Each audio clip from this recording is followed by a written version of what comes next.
Please welcome writer-director Kaouther Ben Hania.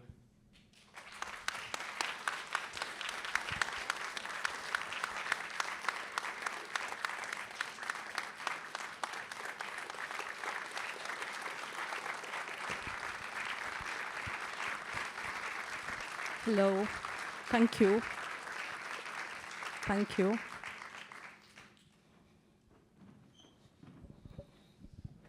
Thank you so much for being here to share this film with us. I wanted to ask you first, the film is so powerfully anchored in reality, but you also do so much to convey the emotional reality of these characters. And some of the moments that stuck with me were in the latter third of the film. There are these moments that feel impressionistic in a way, like when they're talking about the sea on the phone, and we have that sequence where we see the water and the sand. Could you talk about those sequences? First of all, thank you for each one of you for coming to watch and to listen to the voice of Hind Rajab. It's a sunny day outside. So thank you very much. It means a lot for me. I'm here with my producer, Nadim Shikhrouha. Can you stand up?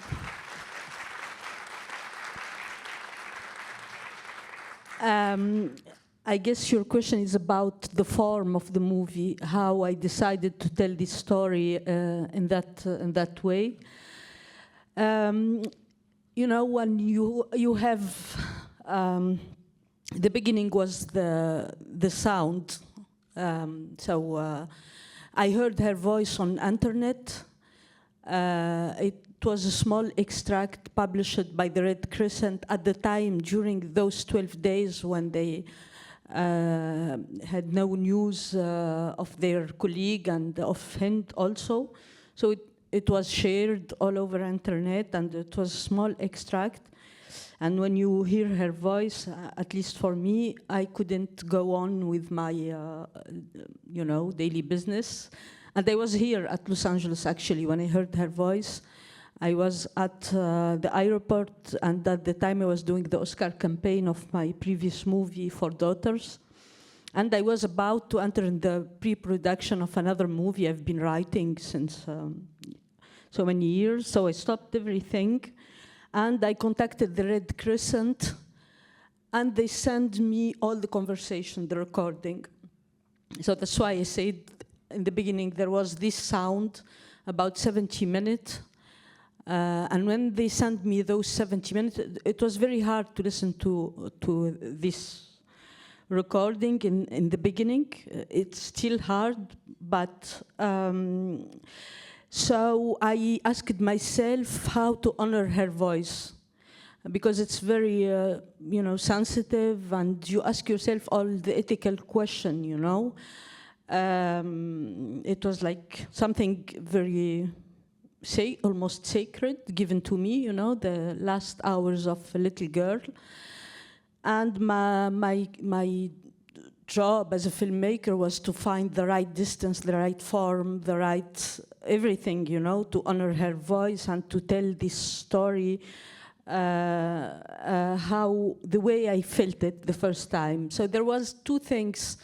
I wanted to tell this story in the present tense, because when I heard her voice for the first time, she was alive and she was there, you know. So I wanted to go back to this moment, and how you do this in cinema, you do it with actors, a kind of reenactment, you know.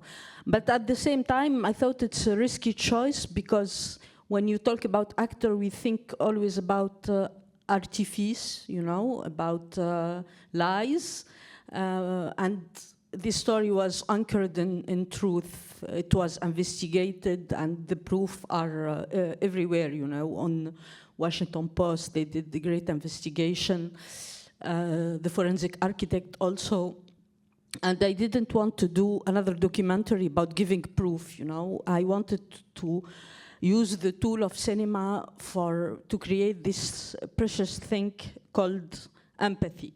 The other thing is, I decided to tell this story because I had several points of view. I could tell this story from the mother point of view, even from the tank point of view, or Hind point of view.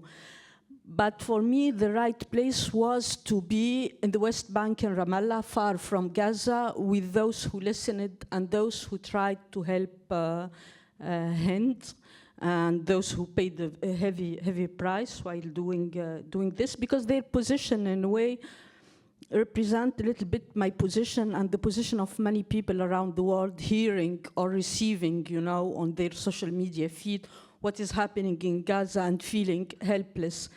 So the feeling of helplessness that I felt and I wanted to explore in this movie made me make this movie in this form, in the present tense, with a reminder all the time that this is real. So that's why we have the actor, they stop at some point acting and they listen to the real recording till the end, when we see the real dispatcher from the Red Crescent wondering what was happening to their colleague. And two of those moments you mentioned, Hind's voice provides this spine to the film and it really anchors it in reality, but you're very deliberate to make sure that the audience is reminded of that reality. As you mentioned, there's the scene towards the beginning where Omar and Rana are on the phone and they stop delivering the lines and we hear the real responders' lines. Can you talk about that sequence? Yeah, as I said, by making this risky choice to work with actors, I needed to remind the audience that this is real. And even while I was, working with the actors on this movie, wasn't like my previous movie. The set was very emotional, so I couldn't tell them, give me less, more, or direct them in a way, let's do it again, that way, because actually I talked a lot with them about this idea of the present tense, and what we decided during the shooting, that they will learn their lines exactly word by word, like in the recording, so they repeat what the character they are portraying said, but they will listen to Hind answers only when we shoot. So the first time they were reacting with Hind voice in their headset was while shooting, and they weren't performing actually, it was beyond performance. They were, in the moment.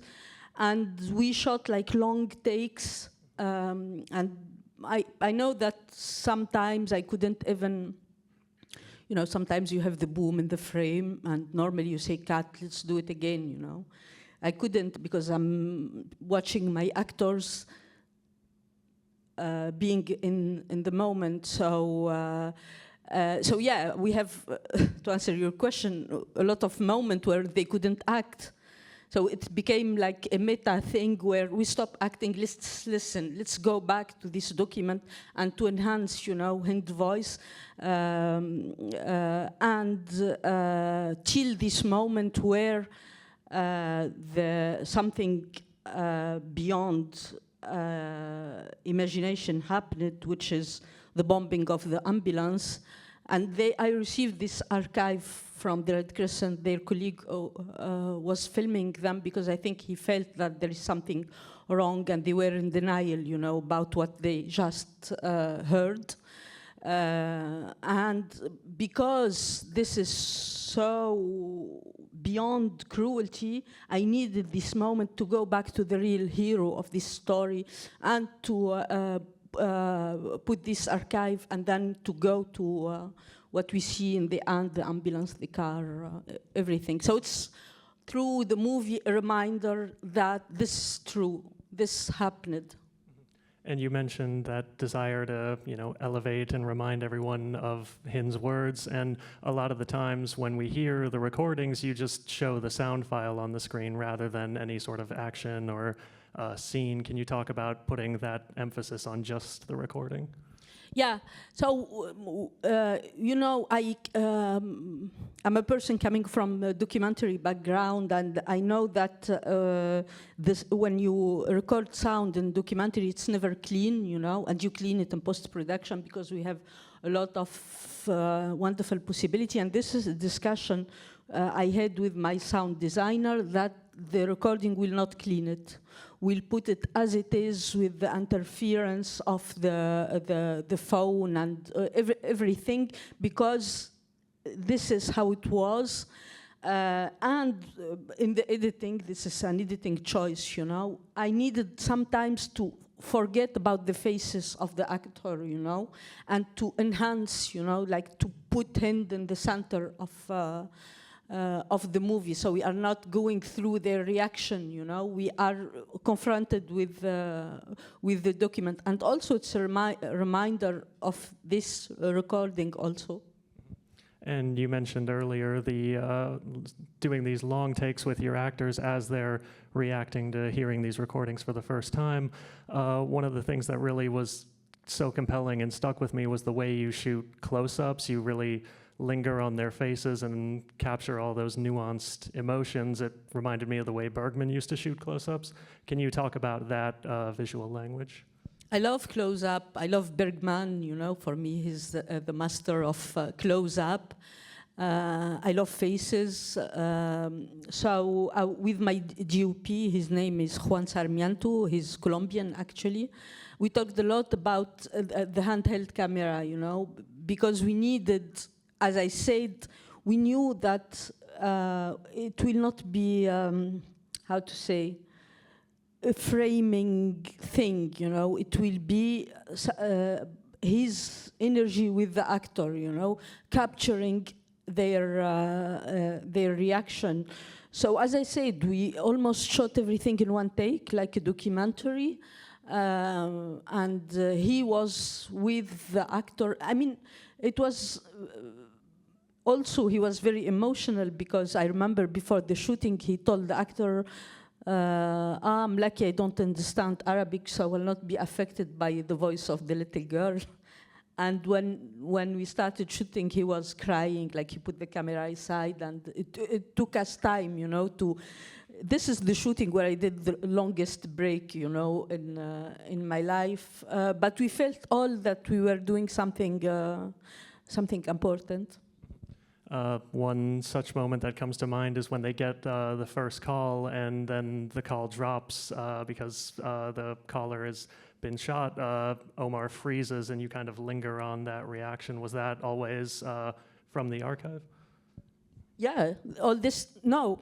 What I did, actually, because I had the archive, and you have everything in the archive, the killing of Layan Hameda, the cousin of Hind. She's 15 years old.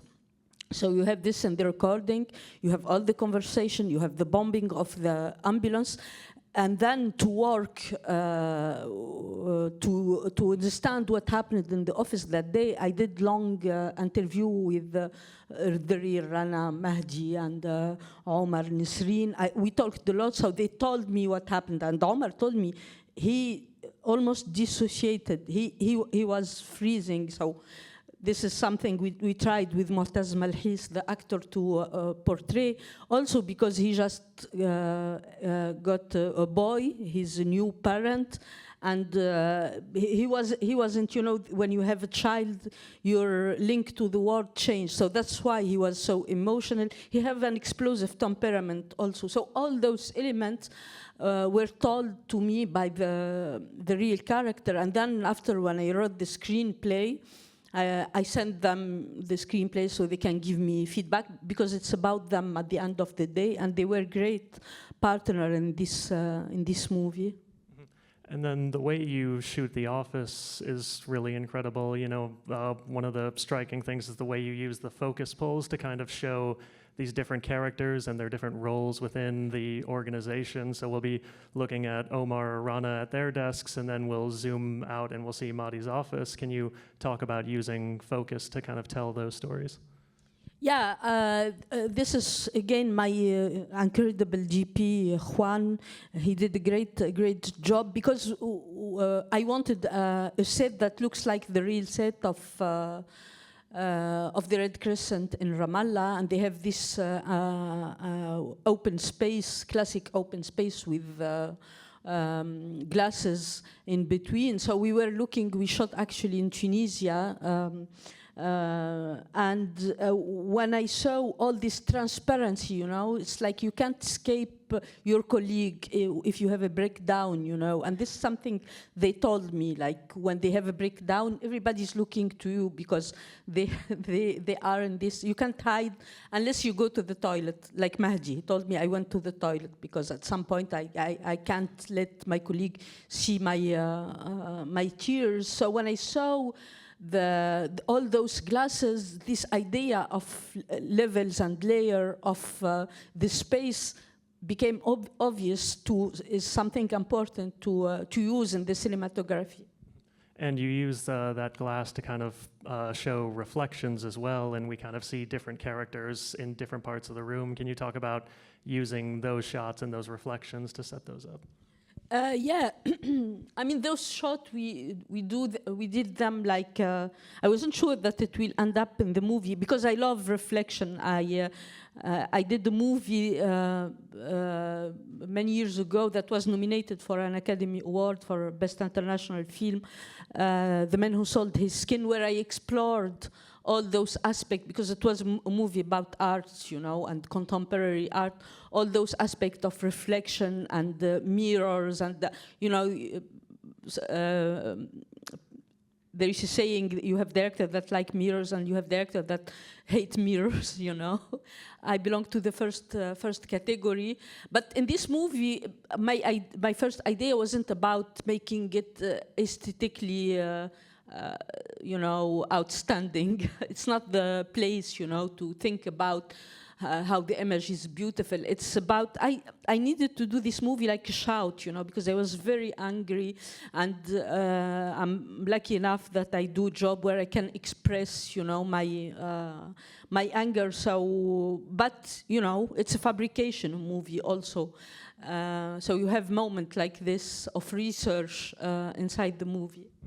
And there's this interesting dynamic at play because most of the film takes place in the office, but there really are two locations because we're seeing the office, but at the same time, we're hearing the calls and we can imagine that sort of second location at the car and the gas station, and it's almost like there's two parallel scripts going. Can you talk about that dynamic? Yeah, what I love in cinema is when the sound and the image don't do the same thing, they add to each other something. So when you decide to do a one location movie, and this decision came after hearing the recording, there was a space and imagination and something horrible happening in the recording. And for me, portraying this with mise en scène was something ethically questionable. I couldn't do the mise en scène of the death of a little girl. That's why you have this addition. You have the sound, but also you have the image, which is set in one location. And you mentioned sort of balancing that POV of the responders and how that factors into the actors' portrayals. You mentioned the scene where Madi goes to the bathroom and they're sort of, they both kind of slump down and they're playing video games on the opposite side of the door. Can you talk about portraying that element of their work and that kind of emotional toll on them? Yeah, this is something that Omar told me. He told me he plays a lot. And he told me when I'm, because he's doing a very, very difficult job, to not to hijack my emotion and my mind. I play. It's like shift the focus of my feeling, and I found this really interesting. It's like I hesitated a lot before putting this scene in the movie, but I found it. You wait, their problem, they don't how to say, decide for themselves because they live under occupation. So they have rules to follow, and to follow those rules, they have to wait. The green light. So what you do when you are waiting in you hijack your brain to not think about all the frustration that you are feeling, and I found this human, And speaking of that element of the story, there's that powerful moment where they're writing on the glass to sort of explain how that green light process works. Can you talk about providing that exposition for the audience? Yeah, this is something, because when I learned that there was an ambulance 8 minutes away, you know, when you live in a normal world, you say there is a child begging for life, you send the ambulance immediately, you know. And the answer, how Mahdi explained to me the process, like I don't know, you know. I told myself I need to explain this to the audience in a way, you know. So he explained this to the uncle in Germany, because you have to explain this to someone who's not in the office, because they know how things work. And yeah, when you see the complication, you understand why this little girl was killed, you know. And then going back to the look and the camera work of the film, when you hear these recordings for the first time, there's almost like a physical reaction to them. It's like you can't just stand still. It like is so profoundly affecting. And when you're shooting with the handheld, there's so much motion, and you're almost kind of a quiet observer. Can you talk about that handheld and the motion in the shots? Yeah, I mean, when I heard the recording for the first time, it took me time to hear it. It was about 70 minutes, and I started hearing, I was crying, I stopped, and then what I did to function normally, I did the retranscription of all what is said in the recording in French, so I can put a distance between, you know, like in another language, I can take those material and work with them. And I did this also for all what they told me, so I can like write in another language in a cold way, you know, so I can think about the story in more effective way. And you worked with the Red Crescent to access this archival material. Can you talk about that process, how much material you had to access, and what was their reaction when you approached them about the film? I was lucky enough because at the time everybody wanted those recordings, you know, and I contacted them. I talked to a responsible in the Red Cross, and he was before working in the Ministry of Culture of Palestine, and he saw all my movies. So when I contacted him, he told me, yes, please do this movie. You know, it's like, do it. I was, you know, I was expecting more resistance, you know, but he gave me the recording, so not doing it wasn't an option. Then I started talking to Rana, Omar, Mahdi, and taking also, you know, for example, when I called Mahdi in the beginning, he told me, I'm not in the Red Crescent anymore, and I don't want to talk about it. It was really, I said, really, why? And he told me, because I promised myself, if another colleague of mine, because his job is to send them for a rescue mission, if another colleague die, I'll resign. And he did it, actually. He's working for another NGO right now.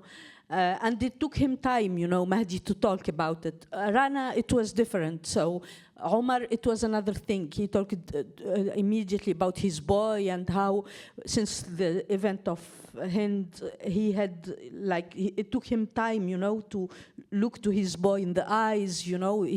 There was a common trauma, you know, around, and Nisreen, she's the strongest one beyond them, because she's a psychologist and it's her job, you know, and we see in the end when everybody is, you know, is emotional, she's the one like taking the lead. So when I started the casting of the actor, I had them in mind, and I wanted actor to look like them. Because I had this also archive, you know, of this moment, and I told myself I need to go to the original at some point. So and then when I casted the actor, I put them in contact with, and they became very, very close, you know. And there's so much vulnerability shown in what we see from the actors' performances portraying those responders. Was that difficult to build that trust? Were they forthcoming with that very easily, just opening up about their experiences? You mean with the Red Crescent? Yes. As I told you, it depends. Mahdi, it was difficult in the beginning because he wanted to forget about this, and as I told you, he resigned. The others are still working there. Rana, she's a very, I don't know how we say this in English, but she have her heart on her hand. I don't know. Sleeve. Huh? Heart on her sleeve. Yeah, maybe something like she's very, and she's a very nice girl, and we talked a lot. Omar, he talked a lot also. So, and he needed to. All of them wanted me to tell this story because the humanitarian workers are paying a very heavy price, and they are just, nobody talk about them, in the mainstream media. We remember a little bit when there was the World Kitchen bombing, but because they are international organization, they got the most of the coverage. But the Red Crescent, they lost like 54 rescuers after the October the 7th. So there is something about silencing their pain, and the fact that I approached them to do this movie was very important for them. And there's sort of, you touched on this earlier, but there's a sort of parallel between their perspective receiving this call and this feeling of helplessness that is involved in their predicament, and then also the broader themes of the movie dealing with, the idea of an audience that sees things on the news or online and feels that same helplessness. Yeah, because I heard the Hind Rajab voice for the first time in social media, and as we all know, social media is not about taking the time. It's about scrolling. It's about amnesia almost, so it's not like the perfect place to honor the memory of a person or and I thought that cinema and art are important because in a film you can take the time, to stay, to watch, to listen, to understand, and to feel, at some point. So this is why I did this movie, because I needed her voice to echo, not to be in the,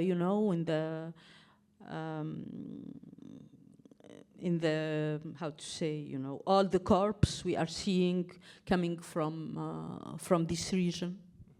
And you were in touch with Hind's mother before making the film. Can you talk about her involvement and sort of building that same trust to tell this story? Yeah, this was one of the first things I did before even deciding to do this movie, because I have no legitimacy, If the mother told me, don't do the movie, I'll not do it. So I called her, and actually Srana, who gave me her number, at the time, she was still in Gaza, and she was mourning. She lost her daughter. She was moving from one house to another, like all people in Gaza. So even the time to mourn, she wasn't, But she's an incredible woman. We just met 2-3 weeks ago for the first time physically, in Doha Film Festival. And at the time, she told me, I want justice for my daughter, so if this movie can help in a way, please do it. And we stayed in contact, and for me, and at some point, she appears in the movie, We sent a cameraman to talk with her in Gaza. And then we met in Doha Film Festival, where we had several screenings. And when I finished the movie, my first impulsion was to tell her, I want to show you the movie. She told me, no, I can't watch the movie. It's too early. I can't even hear her voice in the recording. But if you need, my feedback, show it to my brother. She have a very close brother, you know, so we organized the screening to her brother. And then when we were in Doha, there was several screening with Q&A like this, and every time she arrives at the end when the credit rolls to meet the people, because for her, she didn't have the normal funeral for her daughter, you know, like to take, and the fact that she's meeting people, you know, and talking with them, and it gives her, she told me this, a lot of courage. And actually, she's starting a charity program for the children of Gaza, because there is she did a beautiful speech in Doha Film Festival in the opening, where she said, I think that I think that all the love I'm receiving, I should do something about it, you know. And this is, I want to do it for the children of Gaza, because there is not only my daughter, she got all the spotlight, but, you know, there are a lot of killed children, but also living amputee children, so. And the film has shown at numerous film festivals. It won the awards at Venice, and it was just shortlisted for the Academy Awards. But having traveled around with this film, can you speak to the way it's affected audiences and what the reactions have been thus far? Yeah, I mean, the premiere was, as you mentioned, at Venice Film Festival in the competition, and the premiere was beyond my expectation, the reaction. There was the longest ever standing ovation, like 24-minute people were clapping, and we got then the award of the Silver Lion in Venice Film Festival. And since we got, I don't know how many audience awards, you know, in every festival we got an audience award. And many people, before watching the movie, they came scared. I don't want to watch this movie. It may be very, very hard. But when they watch it, there is a shift, you know. And I always tell them, it's not your life, thanks God, you know. It's like we are privileged person. So watch it, bear witness, you know. And if it's too hard, do something about it. Well, it's such a powerful film, and it's so powerful, and it's a really incredible demonstration of the use of cinema to really preserve this memory and what happened. So thank you for being here to share the film, and thank you for talking about it with us. Thank you. Thank you. Thank you.